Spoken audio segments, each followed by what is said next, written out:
I know. Were you born? What a lot of people don't know in the international scene. In 1964, yeah. what is now Linden. Were you born then or not? I'm not sure your age.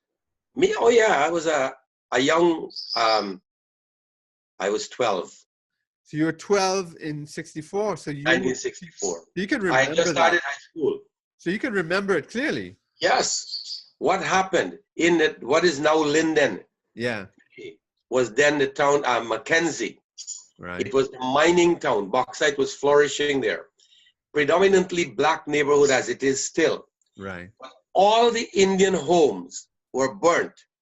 Indian women were killed. The young girls, when I say young, I mean teenage girls, had sand stuffed up them, ripped them wide open. Not one Indian was left there. And up to today, nobody has been charged with any of those atrocities. Now, what is the government position on this? Does the government accept that this is an atrocity that happened, or is it a denied? No, it's known that it happened. No getting away, because what happened, every village across the coastal land took a family. We had one from Linden. The villagers would come together, build a shack, put the people there and maintain them until they can fend for themselves. Right. And every village had that. So there was no secret there. Nobody can deny that.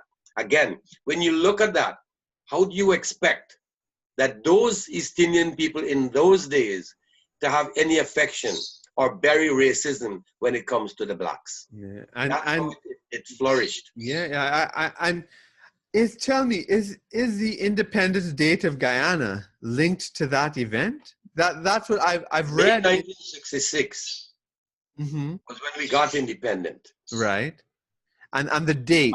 We became independent, so we became independent then. But in 1964, when this thing happened, imagine all of that happened, and nobody has been taken into custody for anything. Yeah. You kill hundreds of people in a small village. Yeah, that nobody is found. Nobody is arrested. And for a country to live with that, not have it resolved, to not bring it to justice. I mean, there is that has to cast a huge oppressive shadow over everything. I think, nobody is even pursuing that. Mm-hmm. Yeah, that is what you have. And now Linden, as it is the largest neighborhood or largest town where the PNC gets their biggest support. And I want to add another thing again, that as someone from outside of Guyana, but interested in it, and I have some family members that are Guyanese as well, and I know Guyanese all over, from Jamaica and Toronto and New York and Miami and Barbados and everything. But there was a time, I think it was in the 80s, could be in the 70s and 80s, I don't know how long it happened, but that things like flour, chana, dal, aloo, which is potato, these are a fundamental Indian cultural and religious foods. Yes, were banned. They were all banned. And it was seen as an ethnic thing. I mean, what do I know that the rationale given was that they needed to curtail imports, and that they wanted Guyana to be self-sufficient, and this thing was draining foreign exchange, and that was the rationale that was given.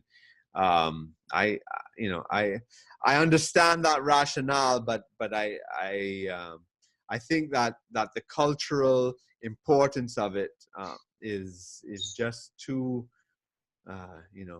too sensitive.